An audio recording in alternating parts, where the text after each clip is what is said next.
Hey everybody, welcome back to Super Mega Baseball 3. It's episode 12 here in season 1, where we are currently 30 games into this 48 game season. We are in that final stage where we're trying to get to the postseason, but nobody's really out of it at this point, which is really surprising. There isn't a team that's like 7-23. There's a lot of, similar records here in the league and only a few breakouts. No one's breaking out to the low end of the records, but we have a couple breakouts toward the high end, and they're both in the East. Those are the only 600+% winning teams, the Freeze and the Raptors. So we're still in this for now, but we'll have to see what happens over these next couple episodes. And every game here is big, especially when you're facing teams that have similar records. Someone's getting the chance to elevate their playoff opportunity, while the other team falls further and further out. Alright, this is interesting. The Firebirds are set to pitch Ayers after he had to pitch in relief in the previous episode. So maybe that gives us an edge here as we try to get a quick little 2-game sweep. We'll get the Cobras 3 times. And they're the team right now in that 4th spot, that 4 seed. So we're going to focus the episode on these games here, this cluster of games. And I hope we can win this first one. Ayers right now, I think the stamina's got to be down for him. His fitness is in a good spot. His mojo is down after allowing some runs late in the last game. His ERA is about 10. So let's start out simming this one. We're not giving up hope on the postseason. We score early and often, winning again over the Firebirds, sending them to last place. From here, we're looking for a Warhawks loss, and possibly the Cobras as well. And the Chompers are able to win in 14 innings against them. We're pretty close right now. Toucans score a victory. Now the first place B-Wolves, they suffer a loss. And the Warhawks, they lose again, so they fall below us in the standings. We're only a game out right now. We have 3 games to go against the Cobras. First one, looks like Harry Fitzpatrick is set to start. Although I could make the change here. Just gotta go to the substitution menu here. And I'm guessing this is a good spot for Lindsley. He's juiced. Alright. Let's sim this one then. Big series here against the Cobras. In game 1, there we go. Big runs, bottom 5, and we hang on, barely. 15 and 17. We're tied for the 4 seed. Alright, Medrano's going to get the start this time as the Cobras try to even up the series. We could get our 3rd win in a row right here. We do score early and win it in extras to Mario Waddle. He had a walk-off home run. Suddenly we're in 4th place. This is good. So I guess today we're going for the sweep. We're going for a 4th win in a row. And right now, we are in playoff positioning. This is amazing. On top of that, we get the ace, Tyrus Sparks, on the mound. I know I had a bad outing with him last episode, but now we can hopefully turn it around and give the Cobras another loss. We right now have 1.4 mil in player development funds we could spend. Demario Waddles is available. There's Harry Fitzpatrick, Dino Medrano. We already upgraded Medrano 1 time. I really like this one for Casey Daniels. Power, contact, maybe get the traits. You have to think at one point here, like sometime one of these lower chance, higher gain developments actually works for us. I kind of want to save up for that one. We might lose out on the chance to upgrade Waddle here, but this upgrade for Daniels I think is just so much better. And we could get it after hopefully a few games. Checking out the league leaders, Sylvester Seymour tied for 1st right now in home runs. Nobody is in the top 10 in terms of batting average, but Sylvester Seymour also has way more RBIs than anybody else. Only a few are within 15. And here are other league leaders before we get into today's game. 21 extra base hits for Seymour. Still going to be stuck at star development. We all know that. Sammy Hawthorne, 6 wins. Isn't he pitching in the bullpen? And he's got 6 victories. So now we have some players that are in good form and a few players with negative mojo. And let's play Logan Aguirre today. Give the day off to Lumen. Maybe pinch hit him late. Hope is still tense, but I know that he had an injury before, so he can return to the lineup along with Ty Gonzalez. I probably could have made these moves earlier, but at least we were still winning. So the lineup will get stronger. Hopefully we can fix some of these mojos. We are also going to start Tate Taylor today as Serrano is a bit tense. We'll play a couple players with low mojo, but maybe not like 3 or 4 at a time if we don't have to. Here we go, going for the sweep, going for our 4th victory in a row, and we get Tyrus Sparks pitching. All right, the playoffs are suddenly within reach for the Sharks.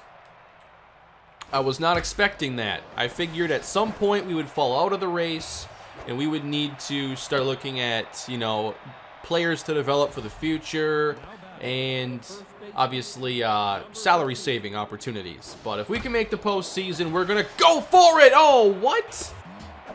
Somehow past the glove of Booth Cobb and into center. Zane McClain now, a chance to break the game open here in the 1st inning, and now the double steal. I wasn't expecting that. This is such an aggressive start. All right, the Cobras want to get this 1 victory at least out of the series, and that's out of reach for Cobb. Taylor throwing home. It's going to be close, but the Sharks will go down 1-0 here. We need to get some ground balls. Tense now. Tyrus Sparks trying to get us an out. Uh-oh. Wow, lucky. Waddle in center. This might be a tag opportunity. Got a 99 power throw, and Waddle! Yes! Double play. All right, 1 run wouldn't be too bad.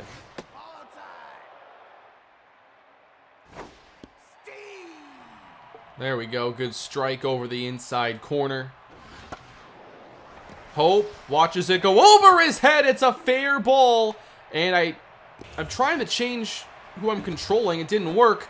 Hope's the cutoff in foul territory. That was so weird. Like, I was trying to change players. It's the left stick. You just have to push it towards what player you want to control. Bale to Cobb, and that's the end of the 1st inning here for the Cobras, but they get 2 runs. Here's DeMario Waddle. How about the numbers and his turnaround this season? All about finishing strong. Waddle with a drive, right center, and it's gone. All right, we're on the board. For sure, I gotta get a little bit better when it comes to playing small ball and, you know, hitting for contact and whatnot, having some good at-bats. I don't like being home run dependent in these baseball games because you want to have more ways to score. I know in the Twins franchise, after a while, it kind of got to that point where I was only scoring when I could get the long ball. Wow, what a dive. So I always felt it was a lot more rewarding to score when I could get, you know, a single and then a double compared to, you know, just a home run. Haven't hit with Neil Hope here in a little while. And he's going to crush one to center! And that ball is going to stay in the ballpark because for some reason they decided to angle the fence that way to create a deeper point. I don't know why. But now it's a double after the home run. Ty Gonzalez, 6 homers and 20 RBIs. Oh, man. Chased one out of the zone, and that's the 2nd out. Can we drive home the tying run here? Sparks is 17 RBIs. Not bad for a .235 average, especially. You know, I don't need the home run here. I need to be able to get singles at a time like this. Oh, no. Can we get back to third? Barely. Uh-oh. Will that get to the screen? Barely. Wow. 2-1. Sparks drives it out to right field, and that's an easy play. Alrighty, top of the second, hoping for a better inning. Despite all the hits, only threw 13 pitches in the first inning. And there's a quick 2-strike count. And ripped it down the line. Not easy outs today. Ooh, tough take. How about this one?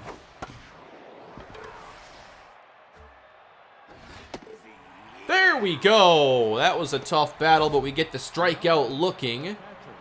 And that brings up Elizabeth Stevens, who rips one over the head of Hope into the right field corner. Cooker trying to prevent the double, and he will not be successful. Another extra base hit. That brings up Crash Schmidt. 2 quick strikes. All right, we're going for the strikeouts, of course. I like the high fastball. Sometimes the 2-seamer gives me a bit more luck. Just laying off everything close. Uh-oh.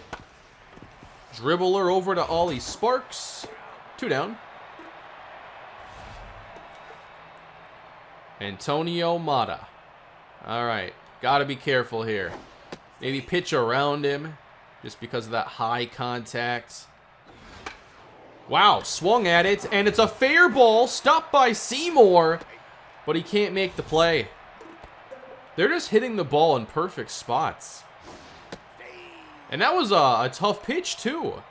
I wasn't trying to really throw anything that hittable. Low change. And high heat. Much better. 1-0-2 from Tyrus Sparks. But how deep will he pitch into this ball game, given the way the Cobras are swinging the bats? That brings up Sonny Cooker now. This is episode 12, by the way. I like the pace that we're moving at here. Like, in a 16-game season, I was obviously dedicating an episode to every game. There's still a very good chance that we play 16 episodes to get through a 48-game season. And I think that's much preferred. We'll have to see, though. The whole idea with these kinds of setups, though, is that, well, if you spend more time in a season, that means it was a pretty good year. If it's, not a good year, you just go through it a bit quicker. It's a win-win scenario, almost. Trying to avoid the quick inning, but hitting it right at the shortstop won't get that done. 1-2-3 second inning. And Sparks could use one of those.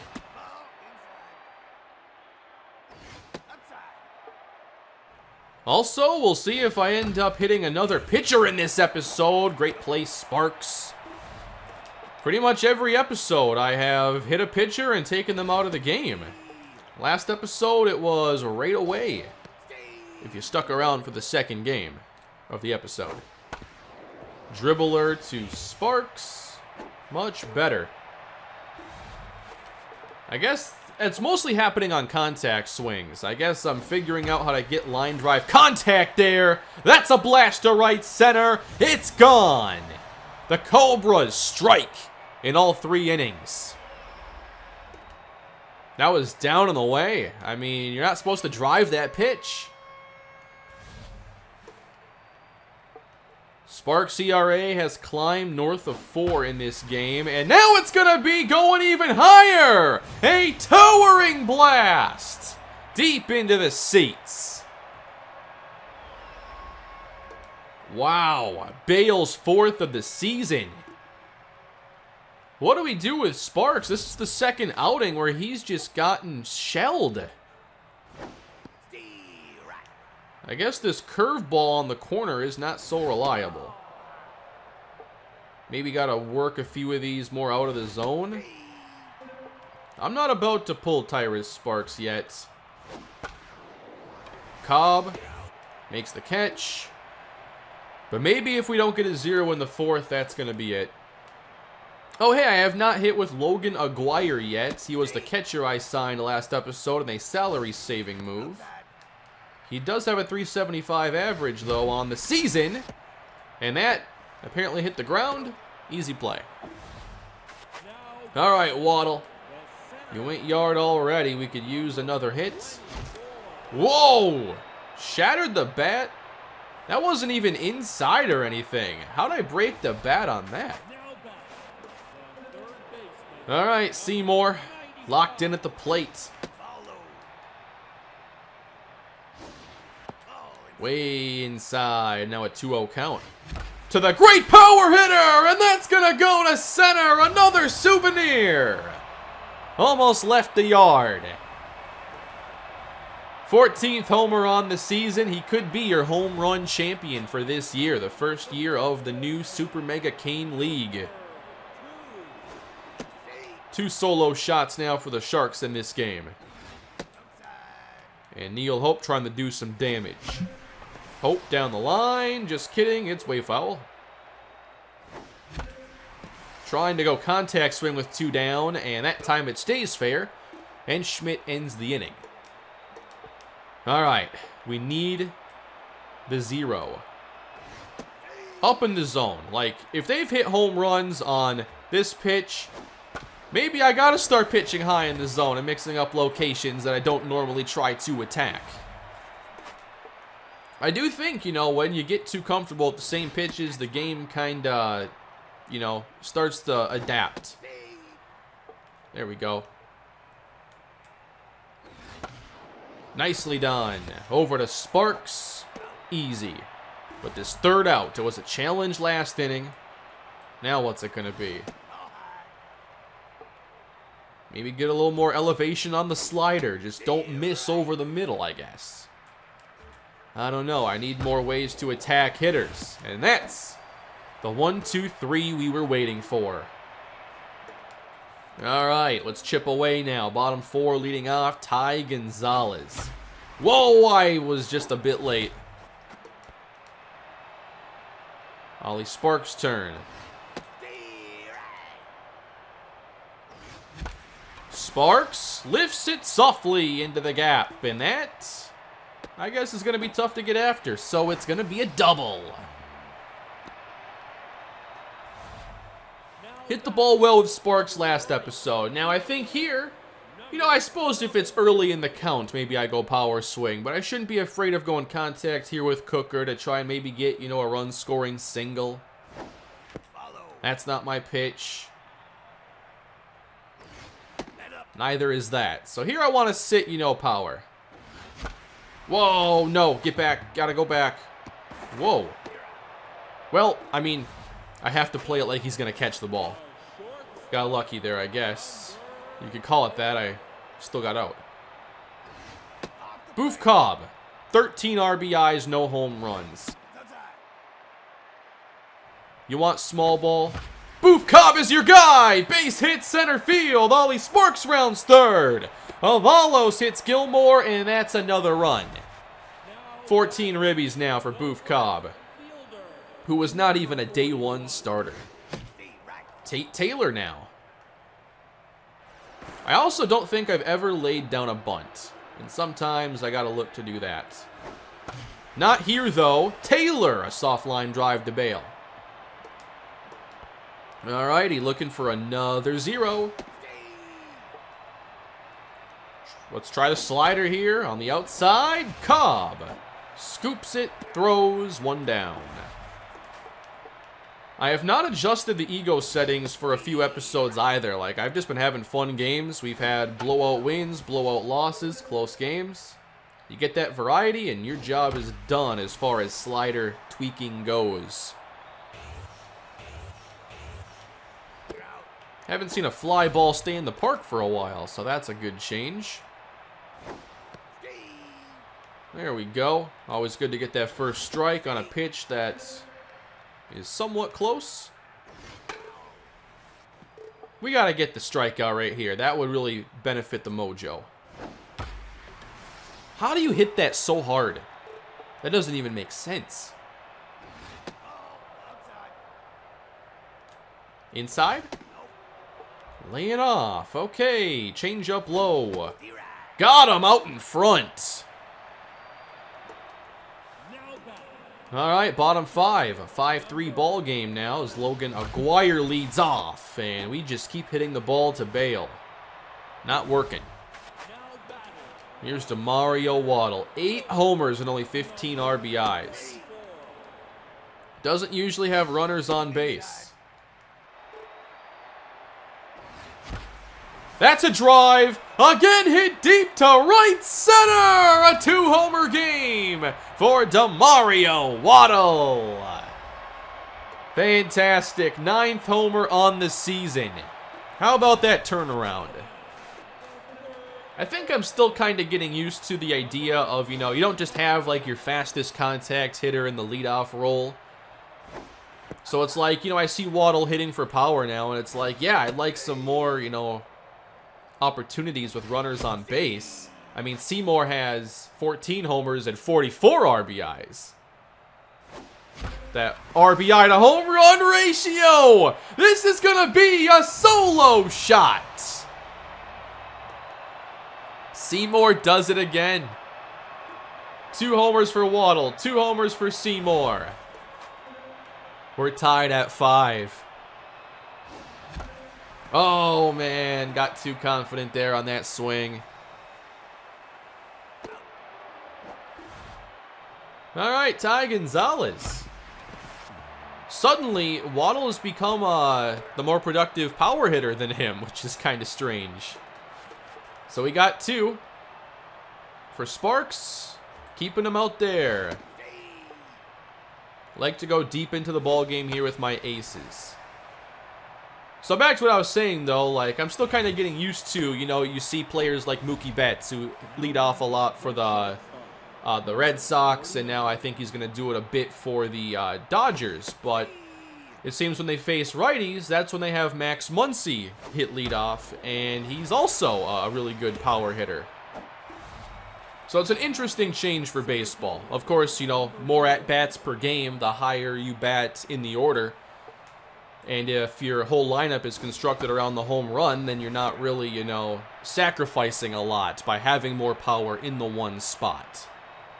I think the other thing I have to get just more used to is like, pitchers don't really get quality starts the same way they used to. Like, to me, the whole goal for your starting pitcher is to go 6 innings, maybe 7.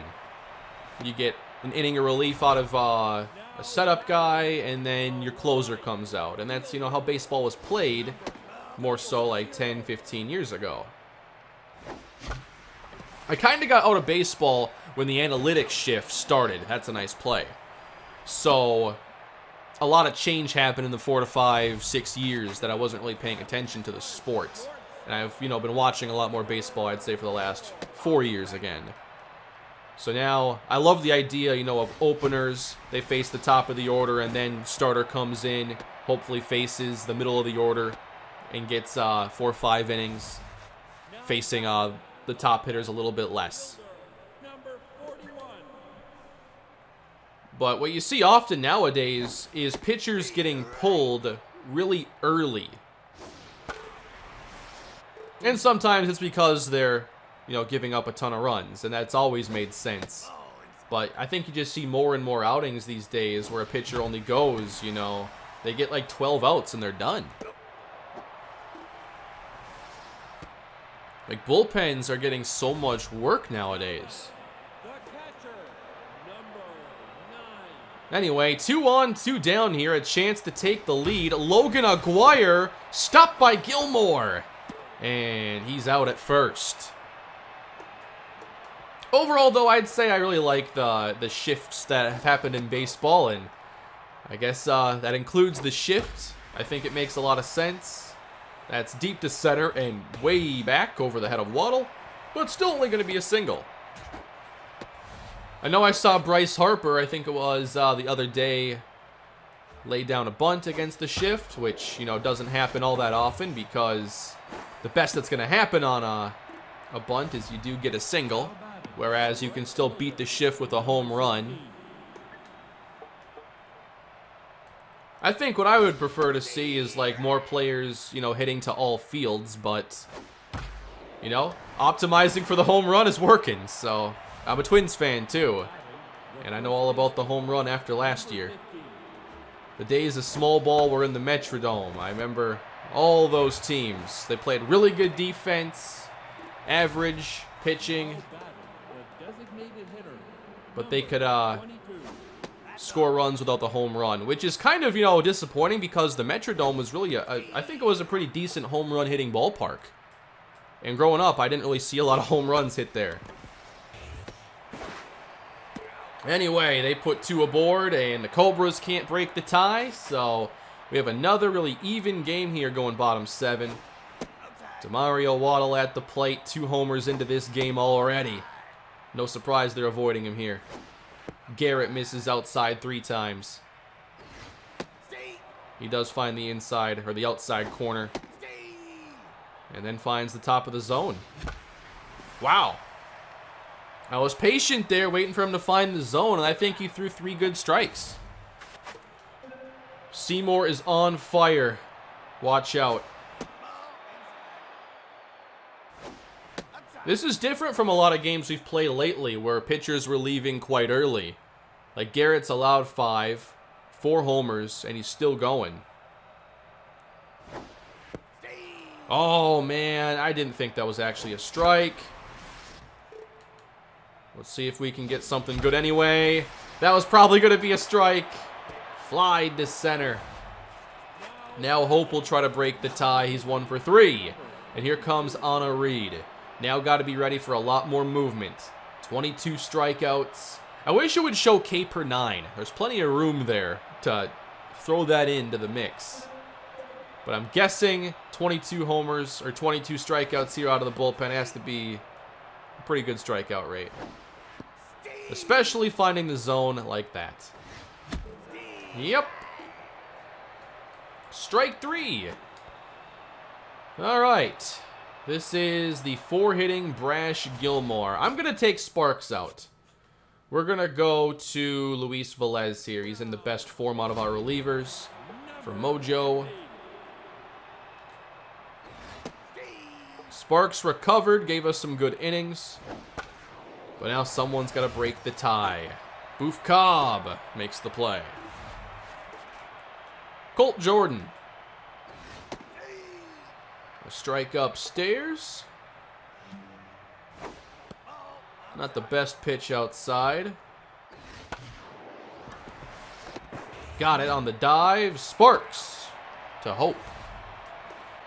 And here's Bale, who's been very busy on defense. And now lines one to Ollie Sparks. There's your 1-2-3. Ty Gonzalez now. Do we set up Valdez or not? How is that a strike? I got a pitch to hit. Was not letting that one go by. So Ollie Sparks has 2 hits, yet he's tense today. Huh. And no speed on first base now for Gonzalez. Do we consider a pinch runner?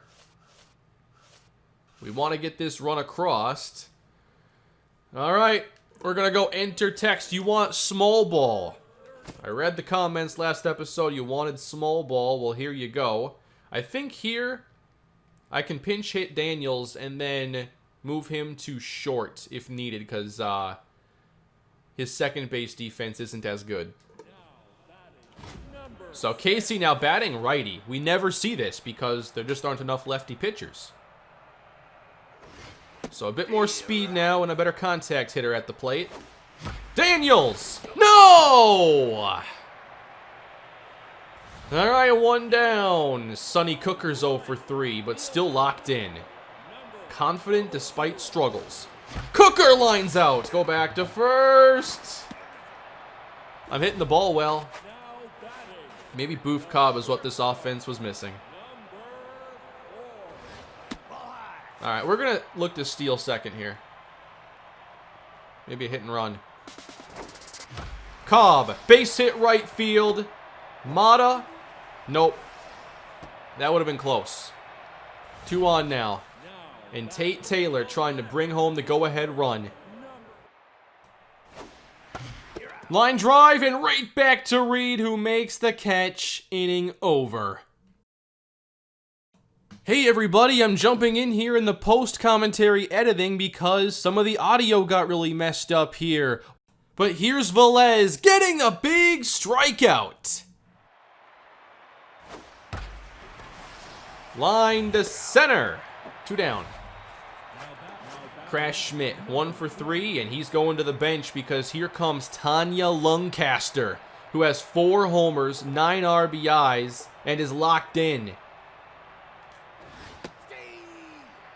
Strike on the outside from Velez. Another strike. Now we can throw up top. That was a good pitch, and it's still lined for a base hit. That was like my best pitch of the at-bat, one of them. So they do get to Antonio Mata. The stamina is not having a huge impact here. I thought about maybe going to another pitcher. That's lined, foul. There we go, 2-strike count. Will he chase? Drilled it into left. Base hit. All right, I think we'll go to Tanner Parker now. Just to get 1 out. Heather Thornton. I could go Valdez. We're going to go Parker. His velocity is a little bit better. And I want to go for the strikeout here. Oh, no. Completely missed. Lined into right. That's going to score a run. At least 1. Just completely missed. Yep, his velocity's good, but his accuracy, not so much.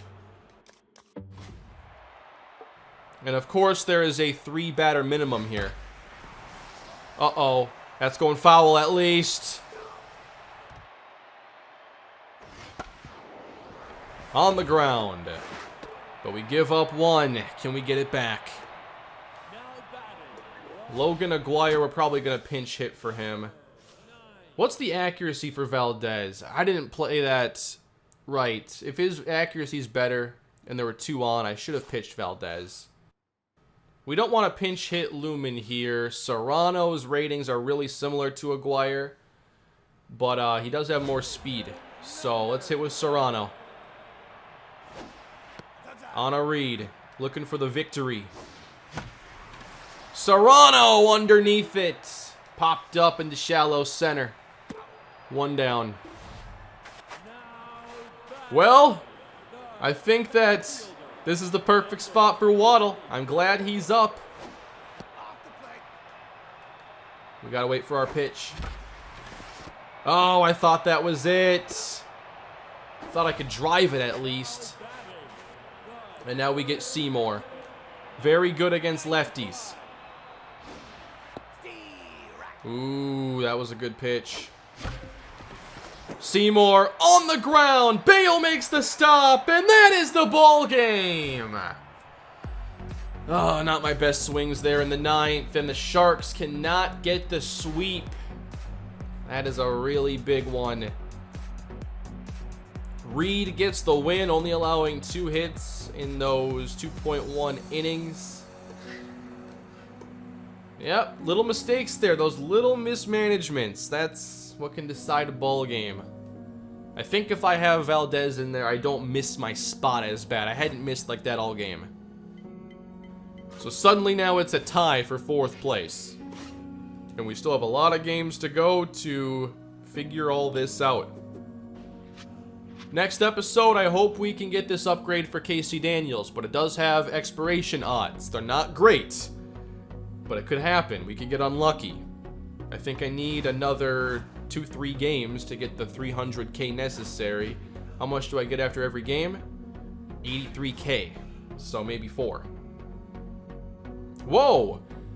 Sammy Hollins has been released. Bunt Lane has been added. So, really good power hitter now available. I wonder, if there are some players that have been released and then signed by different teams. Pierre Winkleman has been released by the Cobras as they upped their salary by $5 million. on the season. A lot of moves here late in the year. It's a cool development.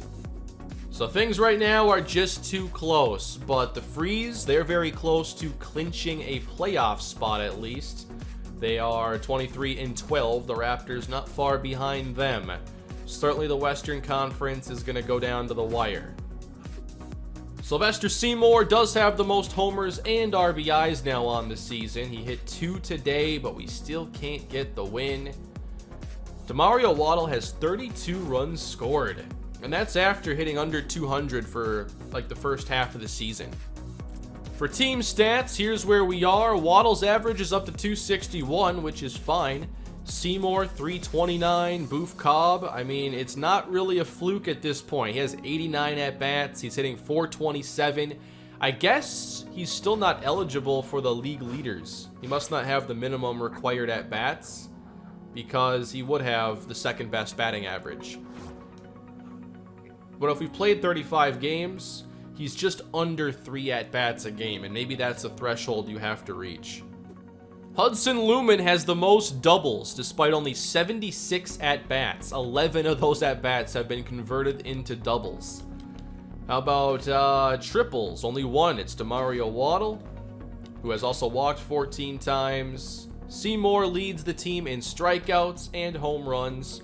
Boof Cobb has 7 stolen bases and 2 errors for a handful of players. For our pitching, the ERAs are not that great. Tyrus Sparks has a 4.06. Everybody is pretty much around that 4 or 5 range. Tanner Parker has the best. He's also 4-0 on the season. And we'll be back again soon, everybody. Hope you're enjoying Super Mega Baseball. The push for the postseason continues. And I'll see you all next time. Thank you all for watching. Leave your feedback down below, and don't forget to leave a like and subscribe if you're enjoying the series. And I'll see you in the next episode. Have a great day.